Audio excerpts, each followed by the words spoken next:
কলেজের দিনগুলো শুধু বই পড়ার নয়, এখানে জন্ম নেয় হাজারো স্মৃতি, বন্ধুত্ব আর অজান্তে গড়ে ওঠে প্রেমের গল্প। প্রথম বেঞ্চে বসা সেই মিষ্টি হাসি, কিংবা লাইব্রেরিতে বই খুঁজতে গিয়ে হঠাৎ কারো সাথে চোখাচোখি হওয়া, এই ছোট ছোট মুহূর্তগুলোই হয়তো হয়ে ওঠে জীবনের সবচেয়ে বড় স্মৃতি। বন্ধুত্ব যখন অজান্তেই একটু বেশি সময় চায়, খোঁজ খবর নিতে মন ছট করে, তখনই বুঝতে পারি এটা আর শুধু বন্ধুত্ব নয়, এটা প্রেম। কলেজ প্রেম মানে শুধু হাত ধরা নয়, বরং একে অপরের স্বপ্নকে সমর্থন করা, কষ্টের সময় পাশে দাঁড়ানো, আর একসাথে ভবিষ্যতের স্বপ্ন দেখা।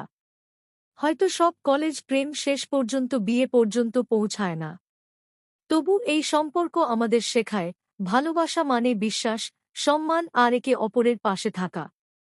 কলেজের প্রেম তাই জীবনের সবচেয়ে মধুর অধ্যায়, যা চিরকাল মনে গেঁথে থাকে। আপনার কলেজ প্রেমের গল্প কেমন ছিল? কমেন্টে শেয়ার করুন। আরও এমন গল্প শুনতে সাবস্ক্রাইব করুন। ঠাক ওপেনলি।